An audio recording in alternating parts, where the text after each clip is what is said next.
A'udzubillahi minasyaitonirrajim. Bismillahirrahmanirrahim.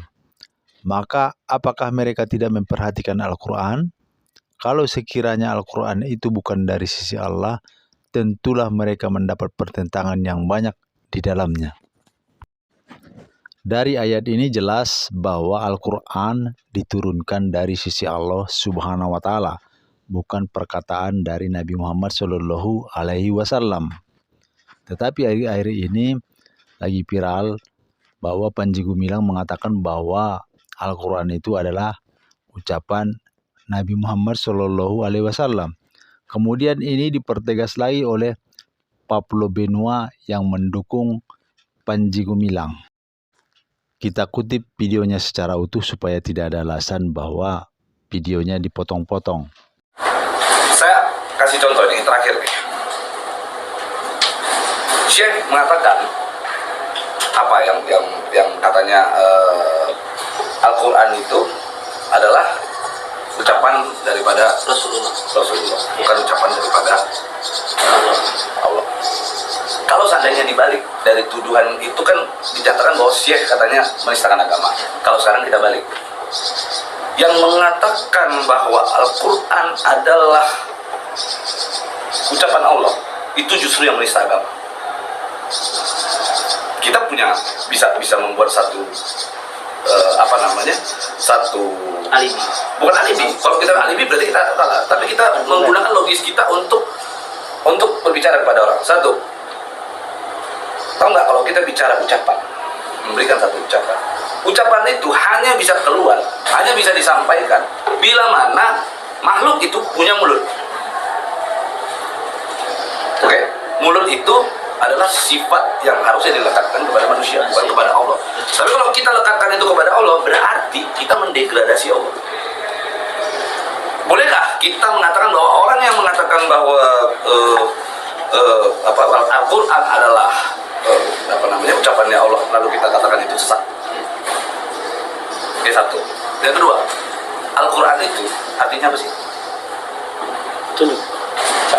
Bacaan. Ya, saya ini bukan orang yang jago-jago agama apa nggak, tapi kalau basic ikroma gitu ya. Nah sekarang Al-Quran itu artinya bacaan. Oke. Bacaan bisa ada karena ada yang menulis. Ya dong, kalau nggak ada nggak mungkin ada bacaan. Betul. Kita buat satu bacaan nih, berarti ada yang nulis. Nah, dari sejarah siapa sih yang menulis Al-Quran? Sahabat Rasul ada 4 orang.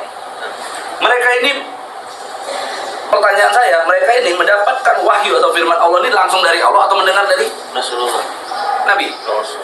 Dari Nabi mengucapkan kepada mereka itu menggunakan kata-kata bukan? Iya. Itu disebut kalam bukan? Iya. Ya sudah, apa lagi?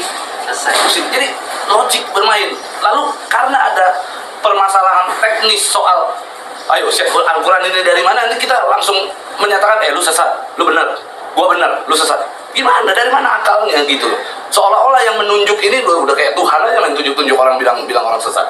Itu yang buat saya sebenarnya nggak setuju dengan apa yang selama ini dituduhkan kedua.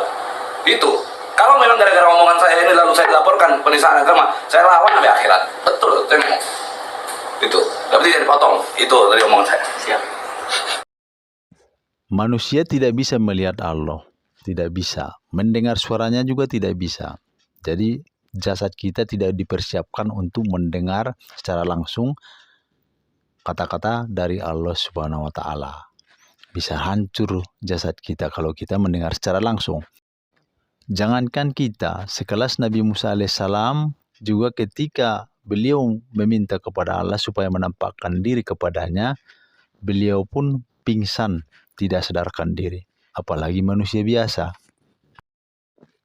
Dan tatkala Musa datang untuk pada waktu yang telah kami tentukan dan Tuhan telah berfirman kepadanya, berkatalah Musa, "Ya Tuhanku, tampakkanlah kepadaku agar aku dapat melihat kepada Engkau." Tuhan berfirman, "Kamu sekali-kali tidak sanggup melihatku, tapi lihatlah ke bukit itu. Maka jika ia tetap di tempatnya, niscaya kamu dapat melihatku." Tatkala Tuhannya menampakkan diri kepada gunung itu, dijadikannya gunung itu hancur luluh dan Musa pun jatuh pingsan. Maka setelah Musa sadar kembali, dia berkata, Maha suci Engkau, aku bertaubat kepada Engkau, dan aku orang yang pertama-tama beriman. Jadi manusia biasa tidak bisa melihat Allah Subhanahu wa Ta'ala. Jasad manusia tidak dipersiapkan untuk itu. Mendengar suaranya pun tidak bisa. Itulah sebabnya Allah Subhanahu wa Ta'ala mengutus Jibril. Kemudian Jibril memberitakan kitab kepada para rasul. Firman-firman Allah dalam level tinggi itu hanya bisa dicerna oleh Jibril. Kemudian malaikat Jibril mentransformasikan bahasa level tinggi itu supaya bisa diterima oleh para rasul-rasul yang dipersiapkan bisa menerima kalam-kalam Allah melalui Jibril. Kemudian malaikat Jibril menyampaikannya kepada Nabi Muhammad Shallallahu Alaihi Wasallam. Ini bisa kita lihat di Al-Quran surah An-Nahl ayat 102. Katakanlah, Ruhul Kudus menurunkan Al-Quran itu dari Tuhanmu dengan benar untuk meneguhkan orang-orang yang telah beriman dan menjadi petunjuk serta kabar gembira bagi orang-orang yang berserah diri. Kemudian Nabi Muhammad Shallallahu Alaihi Wasallam membacakan ayat-ayat Al-Quran itu kepada para sahabat. Kemudian para sahabat menyampaikannya kepada tabi'in. Kemudian para tabi'in menyampaikannya kepada ulama-ulama terus secara turun-temurun sampai ke kita hari ini. Itulah sebabnya Al-Quran di seluruh dunia itu seragam. Hanya satu, tidak ada Al-Quran dua. Tidak ada yang revisi ini, revisi itu tidak ada. Al-Quran itu hanya satu dan seragam, sama di seluruh dunia. Tugas Rasul-Rasul itu apa? Tugas Nabi Muhammad SAW apa? Itu jelas tertulis di Al-Quran surah Al-Baqarah ayat 151. Sebagaimana kami telah menyempurnakan nikmat kami kepadamu, kami telah mengutus kepadamu Rasul di antara kamu yang membacakan ayat-ayat kami kepada kamu dan mensucikan kamu dan mengajarkan kepadamu Alkitab dan Al-Hikmah serta mengajarkan kepada kamu apa yang belum kamu ketahui. Jadi itulah tugas Rasul. Pertama, membacakan ayat-ayat kami kepada kamu. Kemudian mensucikan kamu dan mengajarkan kepadamu Alkitab dan Al-Hikmah. Kemudian mengajarkan kepada kamu apa yang belum kamu ketahui. Itulah tugas Rasul. Tugas Nabi Muhammad juga itu. Membacakan kitab ayat-ayat Allah kepada manusia.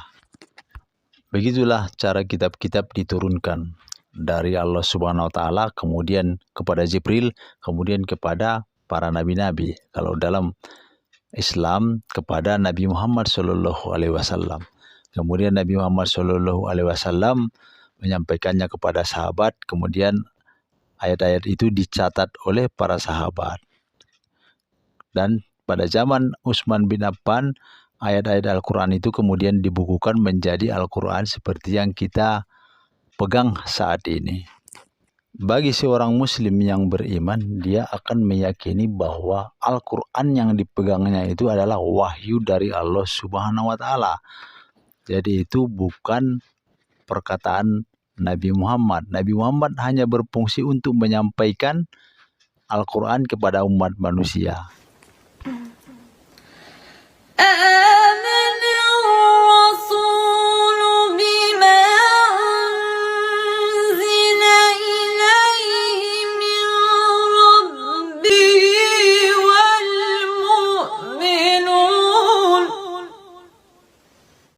Saya cukupkan sampai di sini. Sampai jumpa di topik yang akan datang. Terima kasih telah menyaksikan channel Iksan Siregar. Assalamualaikum warahmatullahi wabarakatuh.